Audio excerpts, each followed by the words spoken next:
बिस्मिल्लाहिर्रहमानिर्रहीम। अस्सलाम वालेकुम। आप अंदाज़ा करें कि जरदारी ने फैसला किया है कि उसने पूरी दुनिया से जलील होना है और इस चक्कर में अब उसने जलालत समेटी है ज़ल्मे खलीलज़ाद से। आसिफ जरदारी ने हालिया इंटरव्यू दिया। उसने कहा कि ज़ल्मे खलीलज़ाद जो असल में एक एजेंट है और एजेंट के तौर पर यानी CIA का एजेंट है, एजेंट बनकर वो इमरान खान के लिए लॉबी कर रहा है और इसीलिए अमेरिका के अंदर से आवाज़ें उठ रही हैं और वो दबाव डाल रहे हैं। देखिए, जरदारी असल में जिनका मोहरा है उन्होंने जरदारी से ये बयान दिलवाया है कि तुमने ज़ल्मे खलीलज़ाद से बात करनी है। अगर ऐसी बात थी तो ज़ल्मे खलीलज़ाद उस वक्त आर्मी चीफ और उस वक्त ISI के चीफ से आकर मुलाकातें करता था अफगानिस्तान के मामले पर, वो एजेंट था, तो आप लोग उसके साथ बैठते क्यों थे? इसको GHQ में इन्वाइट किया जाता था। अगर वो इतना ही बुरा था तो आप इन्वाइट क्यों करते थे? अब ज़ल्मे खलीलज़ाद उसने जवाब दिया जरदारी को। उसने कहा मिस्टर 10%। आप सब जानते हैं कि जरदारी बेनज़ीर की हुकूमत में उसका एक कोटा था, जो भी चीज़ होगी उसमें 10% उसका कमीशन हो, तो दुनिया ने उसको नाम दिया था मिस्टर 10%। तो उसने कहा कि मिस्टर 10%, मैं किसी के लिए लॉबी नहीं करता, ना किसी कंट्री के लिए करता हूँ और ना ही मैं कोई एजेंट हूँ।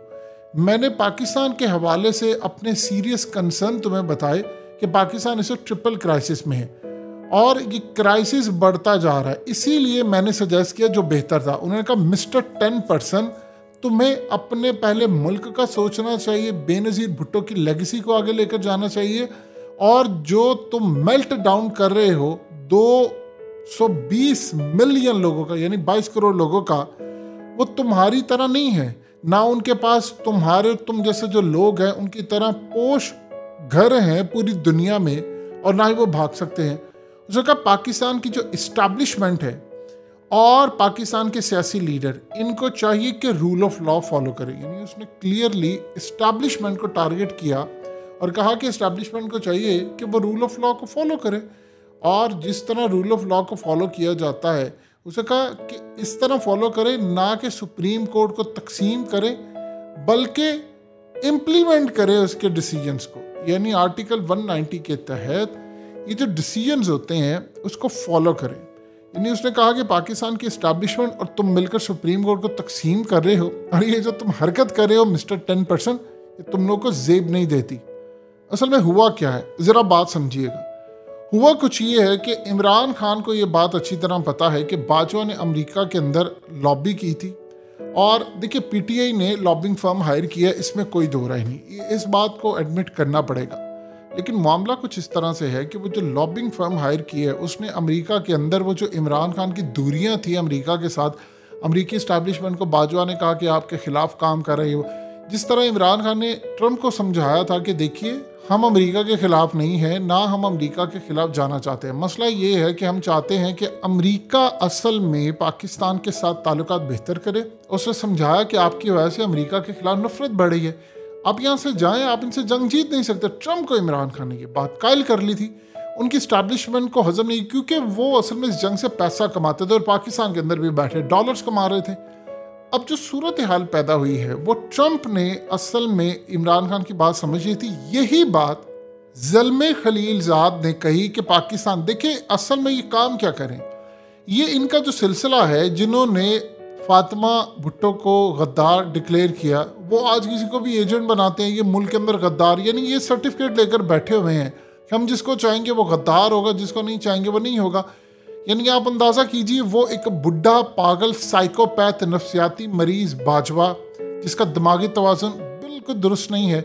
आज आप देख लें पाकिस्तान में पेट्रोल की कीमत 10 रुपये बढ़ गई है और वो बुढ़ा बैठा याशियाँ कर रहा है कौम के टैक्स के पैसों से, उसको कोई परवाह नहीं। उसने पाकिस्तान का बेड़ा गर्क कर दिया, खुद वो बैठकर पूरी तरह याशबाज याशियाँ कर रहे और पूरी कौम भुगत रही है।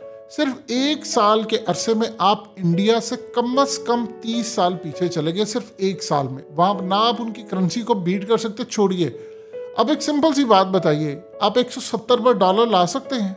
आपको कम से कम 8 से 10 साल चाहिए 170 तक लाने के लिए, वो भी तब जब आपके मुल्क की बेहतरी होगी। तो उसने जो इनको बात की है वो इसके असल में इनके मुंह पर थप्पड़ मारा है उसने, और जरदारी को असल में मिस्टर 10% याद कराया है। असल में आसिफ जरदारी ने वो मिस्टर 10% वाला सिलसिला ख़त्म कर दिया था। आसिफ जरदारी को इंटरनेशनल सतह पर मिस्टर 10% का नाम दिया, वो असल में मिस्टर 50% से भी क्रॉस कर चुका है। ये जो सिंध के अंदर हो रहे हैं ठेके चल रहे हैं, वो एक एक पैसा जरदारी के पास आ रहा है और वो काम आगे लेकर चल रहा है। प्रॉब्लम क्या हुई है? प्रॉब्लम ये हुई है कि इमरान खान को ये बात समझ आई है कि पिंडी से ऊपर है बेसिकली वाशिंगटन, तो मुझे वाशिंगटन से अपने ताल्लुकात बेहतर करने चाहिए। देखिए मोहम्मद बिन सलमान ने क्या काम किया, उन्होंने इमरान खान से ताल्लुकात बेहतर किए, अर्दोगान से ताल्लुकात बेहतर किए, कतर से बेहतर किए, ईरान से दोस्ती कर ली, सारी दुनिया से काम करके मामला ओके कर ली। जब उनकी हो सकती है तो इमरान खान की क्यों नहीं हो सकती? इमरान खान क्यों नहीं दोस्ती कर सकते?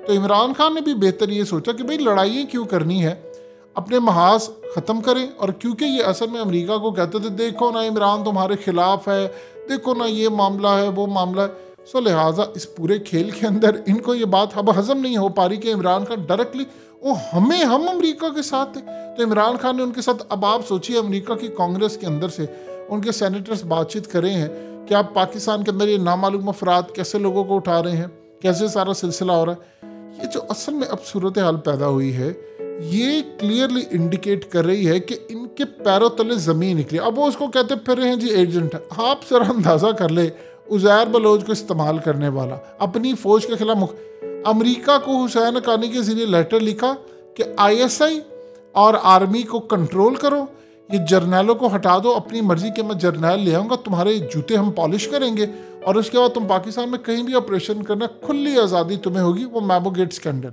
और बाजवा को आप देखिए, वो साइकोपैथ, वो गया साइकोपैथ और उसने जाकर हुसैन हक्कानी से डील कर ली और उसके बाद उसने इमरान खान का तख्ता तो उल्टाया।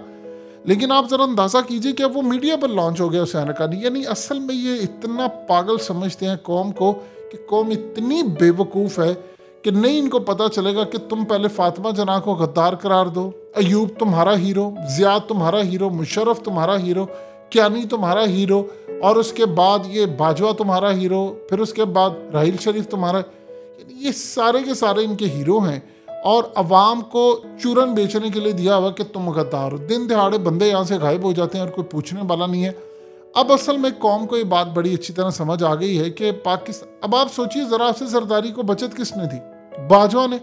अयान अली केस, पापड़ वाला, फलूदे वाला, खालिद शहनशाह केस, ये सारे केस जरदारी के खिलाफ जो बंद हो गए, इवन के बेनज़ीर का केस बंद हो गया, तो फ़ायदा सारे का सारा बाजवा और उसकी इस्टेब्लिशमेंट ने किया था बैठकर। तो आज जो आसिफ जरदारी को कहा जाएगा वो करेगा। अब इनको तकलीफ ये चढ़ी है कि इमरान खान अमेरिका के साथ डायरेक्ट कैसे हो गया। अगर इमरान खान ट्रम्प के साथ डायरेक्ट ना होते तो शायद ये अफगानिस्तान की जंग कभी ख़त्म ही ना होती, वो डील ही ना फाइनलाइज हो पाती। तो असल तकलीफ बाजवा को भी यही थी, ये सारे इनसिक्योर है और वो जी एजेंट है फलाना, भाई हुकूमत तुम्हारी है। ये कहते जी इमरान खान हर बच्चे को सोशल मीडिया पर पैसे देता है इसलिए उसके हक में वो ट्वीट से सारा करते।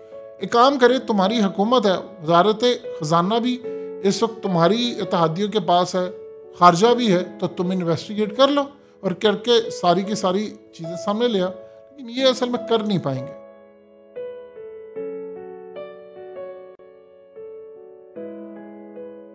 हकीकत टीवी को सब्सक्राइब करना मत भूलें, वीडियो को लाइक करें, शेयर करें और कमेंट सेक्शन में अपनी राय का इजहार ज़रूर करें।